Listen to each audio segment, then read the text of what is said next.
मते रची सुसमाचार अध्याय 18। स्वर्ग के राज्य में बड़ा कौन। उस घड़ी चेले यीशु के पास आकर पूछने लगे, स्वर्ग के राज्य में बड़ा कौन है। इस पर उसने एक बालक को पास बुलाकर उनके बीच में खड़ा किया और कहा, मैं तुमसे सच कहता हूँ कि जब तक तुम न फिरो और बालक के समान न बनो, तुम स्वर्ग के राज्य में प्रवेश करने नहीं पाओगे। जो कोई अपने आप को इस बालक के समान छोटा करेगा, वह स्वर्ग के राज्य में बड़ा होगा। और जो कोई मेरे नाम से एक ऐसे बालक को ग्रहण करता है, वह मुझे ग्रहण करता है। पाप करने की परीक्षाएं।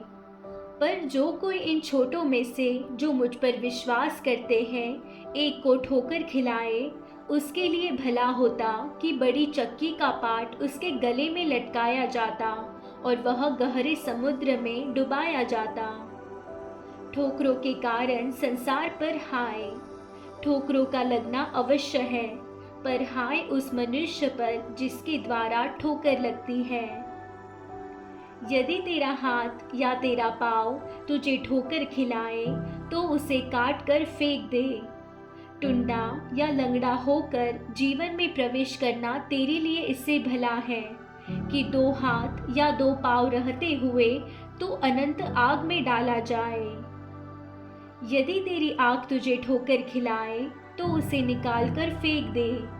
काना होकर जीवन में प्रवेश करना तेरे लिए इससे भला है कि दो आँख रहते हुए तो नरक की आग में डाला जाए। खोई हुई भेड़ का दृष्टांत। देखो, तुम इन छोटों में से किसी को तुच्छ न जानना, क्योंकि मैं तुमसे कहता हूँ कि स्वर्ग में उनके दूत मेरे स्वर्गीय पिता का मुँह सदा देखते हैं, क्योंकि मनुष्य का पुत्र खोए हुओं को बचाने आया है। तुम क्या सोचते हो, यदि किसी मनुष्य को 100 भेड़ें हो और उनमें से एक भटक जाए, तो क्या वह 99 को छोड़कर और पहाड़ों पर जाकर उस भटकी हुई को न ढूंढेगा? और यदि ऐसा हो कि उसे पाए, तो मैं तुमसे सच कहता हूँ कि वह उन 99 भेड़ों के लिए जो भटकी नहीं थी, इतना आनंद नहीं करेगा जितना कि इस भेड़ के लिए करेगा। ऐसा ही तुम्हारे पिता की जो स्वर्ग में है, यह इच्छा नहीं कि इन छोटों में से एक भी नष्ट हो।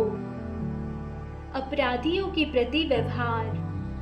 यदि तेरा भाई तेरी विरुद्ध अपराध करे, तो जा और अकेले में बातचीत करके उसे समझा। यदि वह तेरी सुने, तो तूने अपने भाई को पा लिया।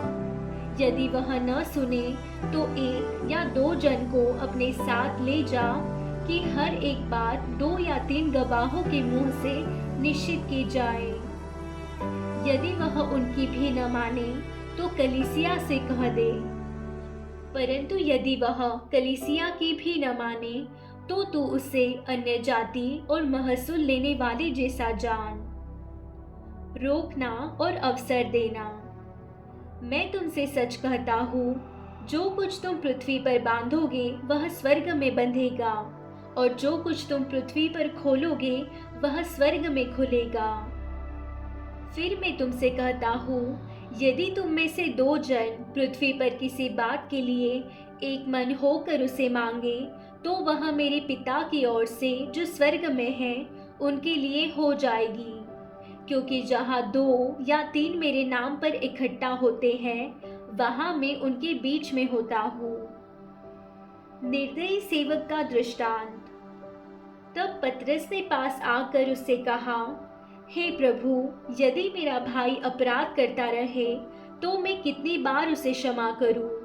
क्या 7 बार तक? यीशु ने उससे कहा, मैं तुझसे यह नहीं कहता कि 7 बार तक, वरन 7 बार के 70 गुने तक। इसलिए स्वर्ग का राज्य उस राजा के समान है, जिसने अपने दासों से लेखा लेना चाहा। जब वह लेखा लेने लगा, तो एक जन उसके सामने लाया गया, जो 10,000 तोड़े का कर्जदार था। जबकि चुकाने को उसके पास कुछ न था, तो उसके स्वामी ने कहा, यह और इसकी पत्नी और बाल बच्चे और जो कुछ इसका है सब बेचा जाए और कर्ज चुका दिया जाए। इस पर उस दास ने गिरकर उसे प्रणाम किया और कहा, हे स्वामी, धीरज धर, मैं सब कुछ भर दूंगा। तब उस दास के स्वामी ने तरस खाकर उसे छोड़ दिया और उसका कर्ज भी क्षमा कर दिया। परंतु जब वह दास बाहर निकला तो उसके संगी दासों में से एक उसको मिला जो उसके 100 दिनार का कर्जदार था। उसने उसे पकड़कर उसका गला घोटा और कहा, जो कुछ तुझ पर कर्ज है भर दे। इस पर उसका संगी दास गिरकर उससे विनती करने लगा, धीरज धर, मैं सब भर दूंगा। उसने न माना, परंतु जाकर उसे बंदी गृह में डाल दिया कि जब तक कर्ज भर न दे तब तक वही रहे। उसके संगी दास यह जो हुआ था देखकर बहुत उदास हुए और जाकर अपने स्वामी को पूरा हाल बता दिया। तब उसके स्वामी ने उसको बुलाकर उससे कहा, हे दुष्ट दास, तूने जो मुझसे विनती की तो मैंने तेरा वह पूरा कर्ज क्षमा कर दिया।